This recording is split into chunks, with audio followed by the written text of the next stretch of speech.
오늘 함께 나누실 말씀은 깨닫게 하시는 성령님이라는 제목으로 여러분과 함께 하나님의 말씀을 나누고자 합니다.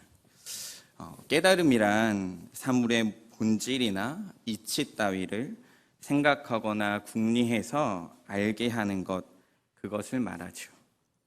그래서 깨달음은 무엇인가를 오래 생각하거나 배울 때 나타나는 현상처럼 느껴질 때가 있습니다. 공부를 많이 하다가 깨달을 때도 있고, 그리고 일상적인 생활이 쌓여 있다가 깨달을 때도 있습니다. 그래서 아르키메데스가 목욕을 하다가 욕조에서 물이 넘치는 것을 보고 이 부력의 원리를 깨닫고 유레카를 외치기도 하죠. 우리의 인생은 이러한 깨달음의 연속 가운데 있습니다. 그리고 이러한 깨달음으로 말미암아 이 인간의 역사는 성장하고 발전하고 발명되어져 왔던 것 같습니다. 생각해보면 자동차를 만들 때도, 비행기를 만들 때도, 배를 만들 때도 하나님이 주시는 이러한 깨달음이 있었습니다. 오늘 함께 이야기하고자 하는 건 이런 인생이 그리고 역사가 흘러갈 때 중요한 깨달음이 아니라 성도의 깨달음, 성도는 무엇을 깨닫고 살아가야 하는가, 이러한 깨달음 또한 중요하지만 성령 하나님께서 우리에게 주시는 깨달음은 무엇인가, 그 기본 원리에 관하여 함께 살펴보도록 하겠습니다. 요한복음은 이 7가지 기적과 그리고 7가지 설교로 나타나 있습니다. 그래서 7가지 강화라고도 부르는데 7가지의 기적과 7가지 강화로 요한복음의 큰 맥락은 쭉 이어져 가고 있습니다. 그리고 이렇게 이어져 가고 있는 요한복음의 목적은 2가지로 볼 수 있는데, 첫 번째는 예수 그리스도가 하나님의 아들이심을 믿게 하는 것, 그리고 2번째는 예수님을 믿음으로 생명을 얻게 하는 것. 그래서 예수님을 믿는 것과 우리가 생명을 얻게 하는 것이 이 요한복음의 목적이요 주제입니다. 오늘의 본문은 그러한 주제 가운데 마지막 고별 설교 가운데 있습니다. 예수님께서 십자가에서 죽으시고 부활하시기 이전 마지막 고별 설교를 할 때 오늘의 말씀을 하고 계셨습니다. 죽음을 앞에 두신 예수님께서 제자들을 향해 고난 같지만 실제로는 소망인 그들의 삶을 알려주셨습니다. 아픔 같지만 성령님을 통하여 위로받고 소망을 가지고 살아갈 수 있는 그 소망을 우리에게 알려주셨습니다. 우리가 함께 읽은 이 본문 앞절인 1절부터 4절까지는 예수님이 제자들을 실족하지 않게 하기 위해서 말씀하신다고 시작을 합니다. 그리고 이제 제자들은 하나님의 영광을 위해 자신들을 출교시키고 죽이려고 하는 자들을 만나게 될 것이라는 이야기를 하시죠. 그리고 미리 이렇게 이야기하는 건 고난의 때가 있고 죽음의 때가 있을 때 너네가 이것을 기억하고 하나님이 주시는 소망으로 살아가길 원하는 하나님의 마음이 담겨져 있습니다. 지금까지는 예수님이 함께 계셔서 이런 말을 할 필요가 없었습니다.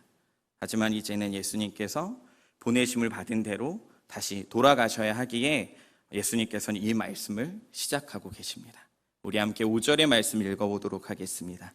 5절입니다. 시작. 지금 내가 나를 보내신 이에게로 가는데 너희 중에서 나더러 어디로 가는지 묻는 자가 없고. 아멘. 이런 죽음과 고난, 예수님의 보내심을 받은 대로 돌아감에 관련된 이야기를 하시다가 갑자기 이런 표현을 쓰십니다. 내가 어디로 가는지 너네들 왜 안 물어보니? 라는 거죠. 그러니까 사실 어디로 가는지 왜 안 물어보냐라는 질문을 우리가 잘 하고 살고 계십니까? 잘 하는지 모르겠습니다. 보통 해도 연인들 사이 정도가 돼야 나 왜 저기 갔다 오는 거 왜 갔다 왔는지 안 물어봐, 이런 느낌으로 물어보지 어딜 갔는지 왔는지 사실 여러분 잘 묻고 살고 계십니까? 너무나도 당황스러워 보이는 이 질문에 사실 제자들은 더 당황스러웠습니다. 왜냐하면 제자들은 질문을 했었기 때문이죠. 주님 어디로 가십니까? 이런 질문을 했었습니다. 13장 36절 그리고 14장 5절 베드로와 도마가 비슷한 질문의 내용을 주님께 올려드렸지요. 그때마다 예수님은 베드로에게 내가 가는 곳에 내가 지금은 따라올 수 없지만 후에는 따라올 것이라고 말하고, 그리고 예수님이 어떤 길을 가실지 우리는 모른다라고 말을 하고 있는 도마에게는 내가 곧 길이요 진리요 생명이다 라고 그렇게 말씀하셨습니다. 그런데 예수님이 내가 어디로 가는지 왜 아무도 안 물어보니? 라는 이야기를 하셨을까? 그 마음을 돌아보면 그것은 제자들이 예수님의 죽음, 예수님의 하나님께로 돌아가심, 이것에 대한 올바른 이해가 없었기에 예수님께서 다시 묻고 계신 겁니다. 내가 죽는 이유를 아니? 내가 왜 하나님께로 돌아가야 하는지 아니? 그 질문을 하고 계신 겁니다. 그래서 5절은 지금을 강조합니다. 과거가 아니라 지금 예수님의 죽음의 깊은 의미를 알기를 원하셨습니다. 그런데 왜 제자들은 아무 말도 하지 않고 있었겠습니까? 6절의 말씀을 보면 이렇게 말합니다. 도리어 내가 이 말을 함으로 너희 마음에 근심이 가득하였도다. 아멘. 예수님이 떠나가는 것에 대한 근심이 생겼습니다. 제자들에게. 사실 그전에는 병든 자나 귀신 들린 자나 그런 분들을 치유하시는 슈퍼스타였기 때문에 수많은 사람들이 예수님을 따랐기 때문에 제자들은 사실 아무것도 안 하고 그 같은 네임밸류로 올라갈 수 있었습니다. 그리고 제자들에게 누군가는 이렇게 말할 수도 있습니다. 예수님 한 번만 만나게 해달라고요. 그런데 예수님이 떠나고 죽음이 있고 고난이 있을 것이라는 이 말씀이 제자들에게 인식이 되자 다시 말해 제자들은 예수님께 하나님 아버지에게로 가는 것에 대한 의미보다 자신의 안위, 자신의 유익, 자신의 명성, 자신의 높음이 더 중요했던 겁니다. 그래서 예수님이 어디로 가시는지보다 자신들의 미래에 대한 불안과 슬픔을 나타내며 근심하고 있었던 겁니다.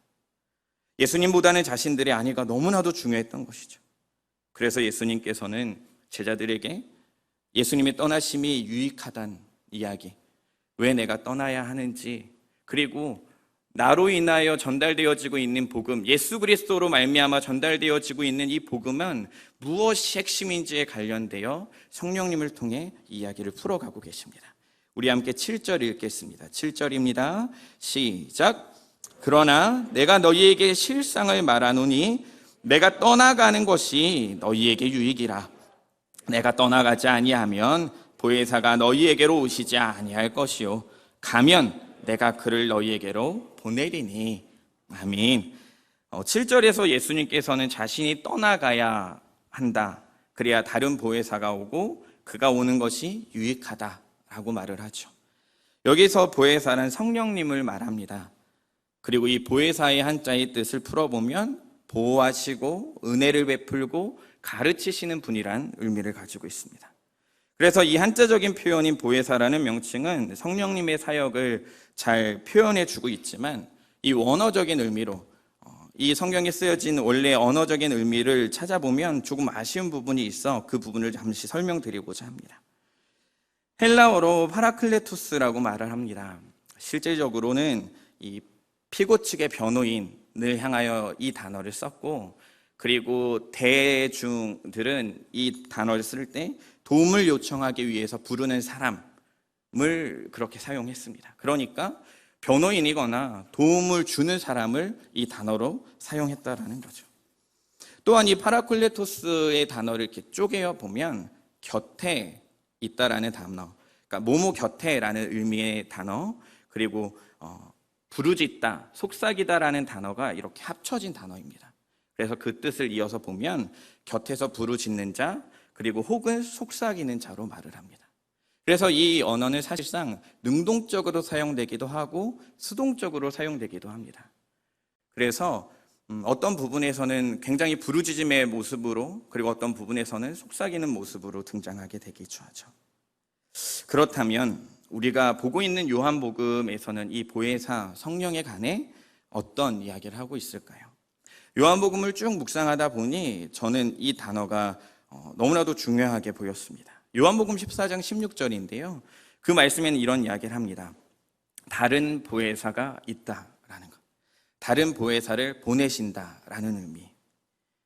여기서 다른이란 뜻은 뭔가 삼위일체이신 하나님이 따로 떨어져 있는 것 같은 그런 느낌의 이야기가 아니라 질적인 면이나 종류적인 면에 차이가 있다라고 말하는 한 것이 아니라 예수 그리스도께서 행하신 그 사역을 이어가시며 완성하시며 연장하시며 계승하신다라는 그 의미적 표현으로 다른 보혜사라는 의미를 가지고 있죠. 이렇게 누군가가 사역을 계승해 가는 건 이 유대적인 배경 가운데 굉장히 좀 자연스러울 수 있습니다.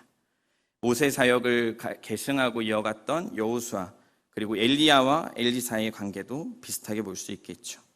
이와 같이 예수님의 사역은 성령님께서 연장하여 완성하여 가고 계십니다. 신약시대 예수님과 제자의 관계는 이제는 성령님과 교회의 관계가 되어서 성령님께서 예수님의 위치를 대신하고 하나님께서 예수님의 이름으로 보내실 성령님이 우리 곁에 계십니다.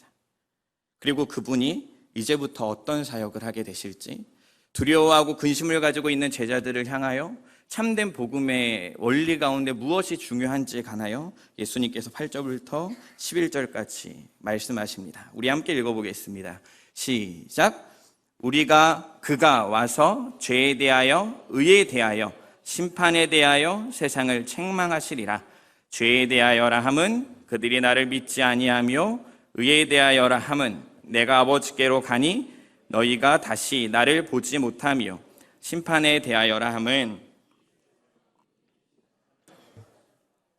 아멘.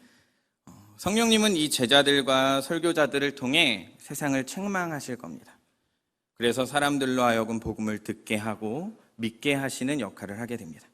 그래서 이 성령님은 죄를 깨닫지 못하며 의에 대하여 멸시하고 장차 올 심판에 대하여 전혀 신경도 쓰지 않는 자들을 향해 역사하실 겁니다. 이것이 성령 하나님께서 역사하시는 책망의 부분입니다. 그래서 성령님은 단지 죄인들을 책망만 하시는 것이 아니라 그들에게 하나님 앞에서 수치와 무력함을 경험하게도 하실 겁니다. 그것을 통하여 다시 주님에게로 돌아오고 회개하게 하고 주님을 믿게 하기 위한 사역을 감당하시게 될 것이죠. 이런 성령님의 사역은 예전 나단 선지자가 다윗이 죄를 지었을 때 그를 향하여 선포하였을 때 이 다윗이 반응한 것처럼 우리에게 반응되어질 겁니다. 다윗은 이 나단 선지자가 이야기하는 부분에 있어서 자신의 죄를 깨닫고 성령 하나님의 역사로 내가 얼마나 큰 죄인인지를 깨달아 시편 51편에 이런 말을 합니다. 나는 내 죄를 알게 되었다. 내 죄가 항상 내 앞에 있다. 그리고 내가 죄악 중에서 태어났다. 성령님은 요한복음 14장 26절 그것을 통하여 가르치며 생각나게 하시는 사역을 하시는 분이기도 하지만 본절부터 말하시는 세상을 책망하시는 분이기도 합니다. 그래서 8절부터 11절의 핵심 단어는 책망하다라는 단어입니다. 세상의 죄와 의와 심판도 중요하지만 성령님께서 무엇을 하시는가가 중요합니다. 바로 이 책망이라는 사역이시죠. 이 책망이라는 단어 국어사전으로 살펴보니 이런 말을 합니다. 잘못을 꾸짖거나 나무라며 못마땅하게 여기는 것. 그래서 이 책망이라는 단어는 좀 여운이 깁니다. 그래서 자녀가 무엇인가 잘못했을 때 막 잔소리를 하고 이거 이렇게 해서 잘못됐고 저렇게 해서 잘못됐고 해서 쯧쯧쯧 하고 계속 여운이 남게 말하는 것처럼 우리는 이 책망하다라는 단어를 인식할 수 있는데 헬라어 원어적인 의미를 좀 찾아보면 진실을 알 때까지 계속적으로 사람의 마음을 두들기는 것, 그것이 책망하다라는 의미를 갖는다고 합니다. 그러니까 성령 하나님께서 예수 그리스도로 말미암아 우리에게 부어진 이 진리를 알 때까지 우리들의 마음을 계속 두드리시는 분이다라는 의미라는 거죠. 그래서 우리가 한국어적인 의미로 성령님께서 책망한다. 그래서 막 성령님이 우리를 어떻게 그렇게 강력하게 옥죄이고 이런 느낌으로 우리가 이 사역을 볼 것이 아니라 우리를 깨닫게 하시는 분이구나. 우리의 마음을 두들겨 하나님을 믿게 하시는 분이구나 하는 마음으로 이 말씀을 함께 보았으면 좋겠습니다. 그래서 이제는 책망하다라는 표현보다 깨닫게 하다라는 표현으로 말씀을 이어서 이야기하고자 합니다. 우리를 이렇게 깨닫게 하시는 이 성령님의 사역, 죄에 대하여라 함은, 의에 대하여라 함은, 심판에 대하여라 함은 이렇게 이야기를 쭉 하는데 사실상 이해가 잘 되지 않아 한 목사님의 번역본의 성경을 찾아보았습니다. 백석대학교 총장이신 고영민 목사님이 번역한 원문 번역 성경은 이 부분을 이렇게 이야기합니다. 세상이 죄에 대해 잘못 생각한 것은 사람들이 나를 믿지 않기 때문이요. 세상이 의에 대해 잘못 생각한 것은 내가 아버지께로 가고 너희가 더 이상 나를 볼 수 없기 때문이요. 세상이 심판에 대해 잘못 생각한 것은 이 세상의 통치자가 이미 심판을 받았기 때문이다. 아멘. 조금 더 이해가 되시지 않습니까? 죄에 대하여, 의에 대하여, 심판에 대하여 이야기하신 이유가 무엇이냐? 이것을 세상이 잘못 이해하고 있다는 거죠. 우리가 잘못 이해하고 잘못 받아들이고 있는 것 중에 제일 중요한 기본 원리 세 가지가 무엇이냐? 이 죄에 대하여, 의에 대하여, 심판에 대하여 우리가 잘못 알고 있는데 성령 하나님께서 이것을 우리에게 알려주신다는 거죠. 여기에서 이와 같이 성령님의 사역은 제자들을 위로할 뿐만 아니라 양심에 적극적으로 두들기십니다. 깨닫게 하십니다. 죄가 무엇이냐, 의가 무엇이냐, 심판이 무엇이냐 계속적으로 두들기시는 분입니다. 그래서 위로만 하고 따뜻하기만 한 분이 성령님이 아니라 두들기시기도 하는 이런 강력하고 긍정적인 행태를 보이시는 분도 성령님의 사역입니다. 이런 이중적인 사역을 보면 사실 예수님의 사역과도 마찬가지입니다. 예수님이 십자가를 지고 우리를 구원하신 그 놀라운 사역을 믿을 때 우리는 구원을 그리고 위로를 소망을 얻기도 하지만 예수님을 믿지 않으면 심판을 받고 죄악에 지옥의 형벌에 빠지기 때문이죠. 이와 같이 성령님의 사역도 마찬가지입니다. 위로하고 따뜻한 그 사역 가운데도 있지만 우리의 양심을 적극적으로 두들기는 고발자, 심판자의 모습과도 같이 우리에게 말씀하고 계십니다. 성령님께서 죄나 의나 심판에 대해 깨닫게 하고 책망하는 모습은 예수님께서 이 사복음서 가운데 바리새인과 서기관들을 향해 너희가 알고 있는 율법, 너희가 알고 있는 것이 잘못되었다고 말하는 것과 동일하죠. 9절부터 11절 이 말씀은 이제 성령 하나님이 어떤 사역을 감당하실지에 대해 조금 더 구체적으로 설명합니다. 우리 읽었던 말씀이지만 다시 한번 읽어보겠습니다. 9절입니다. 시작. 죄에 대하여라 함은 그들이 나를 아멘. 하나님을 믿지 않는 세상에서 죄란 법을 지키지 않는 것을 말합니다. 그리고 양심이나 이 도리에 벗어나는 것을 말하고 누군가에게 불편함을 경험하게 하는 것을 말을 하죠. 그런데 성경에서 말하는 죄는 관역에서 벗어났다는 의미를 갖습니다. 그래서 화살을 딱 당겨서 쐈을 때 그것이 관역에서 엄청나게 벗어난 그것을 죄라고 말을 하죠. 그리고 이 9절에서 말하고 있는 죄는 어떤 도둑질이나 시기하거나 미워하거나 질투하는 어떤 행위적인 열매적인 어떤 죄를 말하는 게 아니라 근원적인 죄를 말합니다. 근원적이고 기초적이며 제일 중요한 그 죄의 원리를 이야기하죠. 여러분 이렇게 생각해 보시면 좋습니다. 정말로 하나님께서 천지를 창조하셨습니다. 믿으십니까? 그런데 정말 하나님께서 우리를 창조하시고 우리 가운데 생명을 허락하시고 그곳에 아담과 하와를 두셨는데 죄를 짓고 불신하고 불순종해서 타락하게 되었습니다. 이것도 믿으십니까? 그리고 정말로 하나님께서 이 모든 타락과 관계의 끊어짐을 회복하기 위해 예수님을 보내시고 십자가에서 죽으시고 부활하시고 승천하시며 재림하실 것이라고 말씀하십니다. 여러분 정말 이것도 믿으십니까? 여러분 정말 이것을 믿는다면 이 믿는 입장에서 우리가 다시 바라보게 되면 우리가 하나님을 믿지 않는 것 이것이 죄가 되기 시작하는 겁니다. 우리가 너무나도 쉽게 흔히 성경을 이야기하며 하나님을 믿지 않는 것이 제일 큰 죄지라고 말을 하는데 여러분 정말 그렇게 생각하십니까? 그리고 여러분 하나님을 잘 믿고 계십니까? 무디 목사님 그러니까 복음 사역을 감당하시고 세계적인 부흥회를 이끌었던 그 무디 목사님과 함께 사역하고 그 무디 목사님의 학교에 이제 학장으로 있었던 루베나초 토레이라는 목사님, 아레이 토레이라는 이 목사님이 이런 글을 썼습니다. 그분의 성령론이라는 책에 이렇게 말을 하죠. 오늘날 성령께서 사람들에게 일깨워 주시는 죄는 하나님께서 우리의 거룩한 주와 그리스도로 삼으신 그분을 믿지 않는 무서운 죄이다. 이 불신앙은 모든 죄 중에서도 가장 악하고 결정적인 죄이며 견디지 못할 저주받을 죄라는 것을 분명히 깨닫게 한다. 그는 과거에 있어서 뉘우치기도 하겠지만 가장 무서운 죄는 하나님의 영화로우신 아들을 배척하였다는 사실을 알게 되고 또한 깨닫게 될 것이다. 예수님을 안 믿는 것, 이것은 관역에서 얼마만큼 멀어졌냐 이 얘기가 아니라 사실 화살조차 쏘지 않는 것을 말하고 있습니다. 아무리 돈이 많고 유명하고 건강하고 어떤 잘생겨도 하나님을 믿지 않으면 죄라는 것, 여러분 정말로 그게 믿어지십니까? 이 말씀을 우리가 대면하여 볼 때 굉장히 두려움을 경험했으면 좋겠습니다. 우리가 엎드려 기도할 것은 성령님께 간절한 마음으로 엎드려야 하는 것은 무엇이냐면 우리의 인생에서 이 죄를 깨닫고 회개하는 것만큼 중요한 것이 없다라는 겁니다. 우리가 하나님을 믿게 되고 하나님이 어떤 분인지를 알게 되고 예수 그리스도를 믿게 되어지는 순간 우리가 회개해야 될 것은 무엇이냐면 내가 어제 도둑질하고 내가 어제 미워하고 내가 어제 시기하고 질투하였던 이것보다 예수 그리스도를 믿지 아니하였던 그것을 우리가 회개해야 되지 않을까 싶습니다. 우리가 믿지 않는 가족에게 복음을 전하며 간절히 기도해야 하는 이유가 여기 있지 않겠습니까? 하나님이 존재하는 것을 아는 것과 하나님을 믿는 것은 전혀 다른 문제입니다. 우리가 같이 지내는 사람들을 보면 하나님을 안다는 사람과 하나님을 믿는다는 사람은 다릅니다.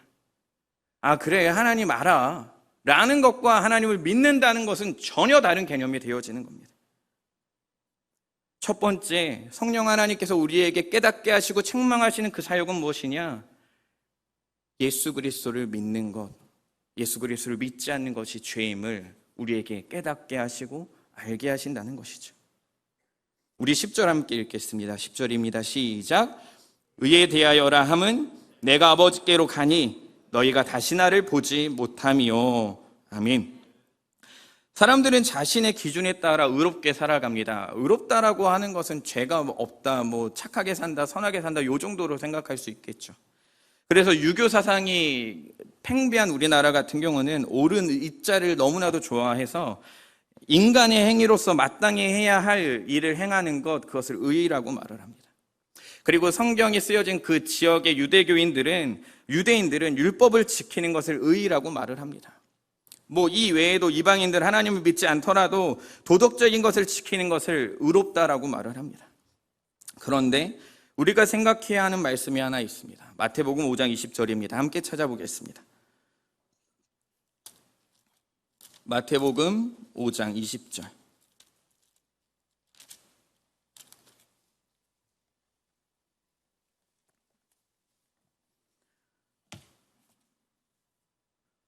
신약 페이지 6페이지입니다. 함께 읽겠습니다. 시작. 내가 너희에게 이르노니 너희가 서기관과 바리새인보다 더 낫지 못하면 결코 천국에 들어가지 못하리라. 아멘. 사실 이 말씀을 묵상하다 보면 제일 먼저 부딪히는 말씀입니다. 의에 대하여라 함은 이라는 말씀이 생각나면 저는 제일 먼저 생각나는 요절이 바로 이런 말씀입니다. 바리새인과 서기관보다 더 나아야 천국에 간다는 겁니다. 그런데 사실 여러분 잘 아시지 않습니까? 바리새인과 서기관들은 하나님의 율법을 지키기 위해서 자신들의 삶의 패턴과 모든 것을 맞추어 살아가는 사람입니다. 시간 맞춰 기도하고 금식하고 그렇게 정결하게 살아가려고 하는 자들입니다. 그런데 우리가 그들보다 더 의롭게 살 수 있겠습니까? 이렇게 죄짓기 쉽게 만들어진 환경 가운데 있는 우리, 이 의를 이루며 살아갈 수 있겠습니까? 죄를 짓고 살긴 하지만 예를 들어 이렇게 생각을 해볼까요? 24시간 중에 1시간 정도만 의로우면 천국에 가겠습니까? 새벽 예배 나오는 30분 잠자기 전에 30분 기도하고, 아니면 24시간 중에 5시간 좀 의롭게 살면 우리는 천국에 갈 수 있겠습니까? 그러면 새벽 기도도 하고 기도도 하고 전도도 하고 말씀도 보고 찬양도 하고 기독교 TV도 보고, 아니면 이것도 너무 조금이면 24시간 중에 10시간, 20시간 그렇게 살아야겠습니까? 그렇지 않습니다. 마태복음 5장 48절은 우리에게 이렇게 말합니다. 그러므로 하늘에 계신 너희 아버지의 온전하심과 같이 너희도 온전하라. 아멘. 여기에 온전하라는 의미는 완전하라는 의미입니다. 천국에 들어가기 위해 우리에게 필요한 의는 24시간 중에 1시간, 24시간 중에 5시간, 24시간 중에 10시간이 아니라 100% 완전한 의가 있어야 천국에 간다라는 겁니다. 그럼 누가 천국에 갈 수 있겠습니까? 여기에 있는 그 누구도 그 사람의 삶을 24시간 쫓아다니면서 카메라로 찍으면 말씀에 빗대어 죄가 아닌 삶을 살아가는 사람이 있을 수 있겠습니까? 그런데 그러한 우리에게 굿뉴스가 있습니다. 그러한 우리에게 소망의 말씀이 있습니다. 빌립보서 3장 9절 함께 찾아보겠습니다.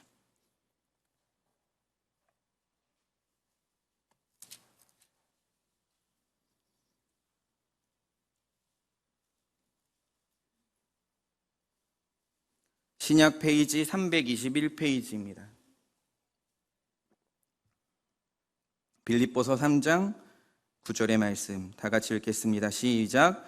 그 안에서 발견되려 함이니 내가 가진 의는 율법에서 난 것이 아니요 오직 그리스도를 믿음으로 말미암은 것이니 곧 믿음으로 하나님께로부터 난 의라. 아멘.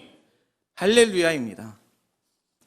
내가 받은 이 의, 예수 그리스도를 믿음으로 말미암아 우리가 받은 의가 있는데 그것은 우리가 율법을 행하여 지켜서 받은 것이 아니라 믿음으로 받았다라고 말을 합니다. 곧 하나님께서 주셨다고 말을 합니다. 의란 예수님을 믿을 때 선물로 받게 되어지는 것이라 오늘의 말씀은 이야기합니다. 우리는 의롭지 않은데 예수님을 믿음으로 의로워졌습니다. 우리는 죄를 지을 수밖에 없는 상황 가운데 우리는 의로워졌습니다. 그리고 성령님께서 우리를 이것을 깨닫게 하시며 우리와 함께 살아가고 계십니다. 인간의 힘으로 의로워진 것이 아니라 하나님의 힘으로 의로워졌기에 우리가 그 길을 바라보며 살아갈 수 있게 되었습니다. 그런데 이렇게 우리를 의롭게 하신 것과 예수님이 부활하시고 승천하신 것, 오늘 우리가 함께 읽은 이 10절의 말씀을 보면 의에 대하여라 함은 내가 아버지께로 가니 너희가 다시 나를 보지 못하미오라고 말을 하는데 이것이 잘 연결되십니까? 너희가 세상에 잘못된 의에 대한 잘못된 생각을 하는데 내가 승천하는 것이 좋다 뭐 이런 이야기가 잘 연결되십니까? 로마서 4장 25절은 이렇게 말합니다. 제가 읽어드리겠습니다. 예수는 우리가 범죄한 것 때문에 내줌이 되고 또한 우리를 의롭다 하시기 위하여 살아나셨느니라. 아멘. 다시 한번 읽어드리겠습니다. 예수는 우리가 범죄한 것 때문에 내줌이 되고 또한 우리를 의롭다 하시기 위하여 살아나셨느니라. 아멘. 우리를 의롭게 하시기 위하여 누가 살아나셨습니까? 예수 그리스도께서 살아나셨습니다. 예수 그리스도의 부활과 승천은 무엇을 위한 것입니까? 우리의 의를 완전히 완성하시기 위한 것이라는 거죠. 예수님 당시의 유대인들은 예수님이 죄인이라고 불의하다고 십자가에 죽였지만 하나님께서는 아니라고 예수 그리스도께서 의롭다고 예수 그리스도를 부활시키고 예수 그리스도를 승천시키고 예수 그리스도를 보좌 우편에 앉혀주셨습니다. 보좌에 앉으신 어린 양이 되셨다라는 겁니다. 여러분 너무나도 놀라운 이야기입니다. 내가 의롭다라는 정도에서 끝나는 것이 아니라 하나님께서 예수 그리스도를 의로운 자리로 세우시고 예수 그리스도로 말미암아 우리도 다시 그 자리로 갈 수 있게 되어지는 것이죠. 여러분은 너무나도 귀한 존재입니다. 예수님 때문에 예수님의 의를 받아 여러분은 의로운 존재입니다. 더 이상 사단의 정죄에, 더 이상 사단의 꼬임에 넘어가지 않으셨으면 좋겠습니다. 칼빈은 자신의 주석에서 이렇게 말을 합니다. 하늘로 승천하신 예수님께서는 하나님 보좌 우편에서 우리에게 의를 부어주고 계신다. 나는 의롭지 않다. 나는 죄인이다. 나는 죄를 이길 수 없다. 나는 아무것도 할 수 없다. 나는 죄의 반복적인 것에 무너져서 나는 아무것도 할 수 없이 살아간다라고 하는 우리를 향하여 예수 그리스도께서는 그 보좌에서 우리에게 의를 부어주고 계신다는 겁니다. 여러분, 그러기에 여러분은 자유합니다. 그러기에 여러분은 그 누구의 심판에도 자유로울 수 있습니다. 우리가 이 마음으로 함께 11절을 읽었으면 좋겠습니다. 11절입니다. 시작. 심판에 대하여라 함은 이 세상 임금이 심판을 받았음이라. 아멘. 더 이상 여러분을 정죄할 그 누구도 없습니다. 여러분을 죄인이라 말할 수 있는 존재가 없습니다. 이미 패배했기 때문입니다. 예수 그리스도의 십자가의 은혜로 말미암아 이 사단은 패배하였습니다.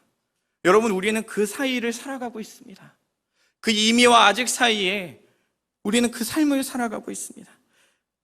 예수 그리스도께서 승리하신 이 삶을 여러분 막 너무 터부시 여기지 않으셨으면 좋겠습니다. 여러분, 죄에 대하여, 의에 대하여, 이 심판에 대하여 성령님께서 하신 이 사역, 사실 어떤 사역입니까? 창세기 3장 15절의 말씀이지 않습니까? 내가 너로 여자와 원수가 되게 하고 내가 후손도 여자의 후손과 원수가 되게 하리니 여자의 후손은 내 머리를 상하게 할 것이요 너는 그의 발꿈치를 상하게 할 것이라.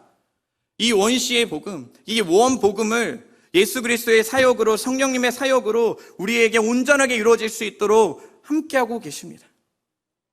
뱀의 머리를 상하셨습니다. 그리고 완전한 승리를 이루셨으며 성령 하나님께서 우리와 함께 하십니다. 그리고 이 말씀 이후로는 뭐 어떤 이야기가 있는지 아십니까? 성령 하나님께서 우리의 장래일을 알게 하신다고 말을 합니다.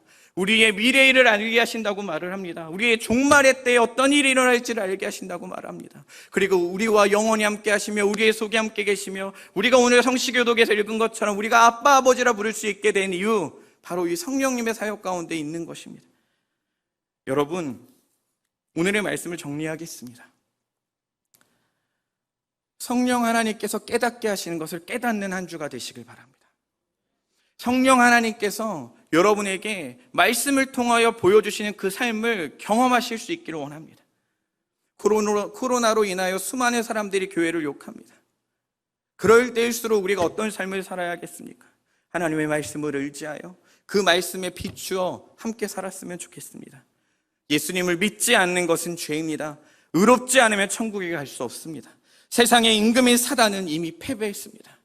여러분의 삶의 시작, 지금 여러분이 살고 있는 삶의 자리, 지금 여러분의 영의 위치, 지금 여러분이 어떤 분인지 다시 한번 돌이키시며 한 주간의 여러분의 삶이 성령님을 통한 깨달음이 가득하고 세상에 이 복음을 전하는 통로가 되시는 여러분이 되시길 주님의 이름으로 축복합니다.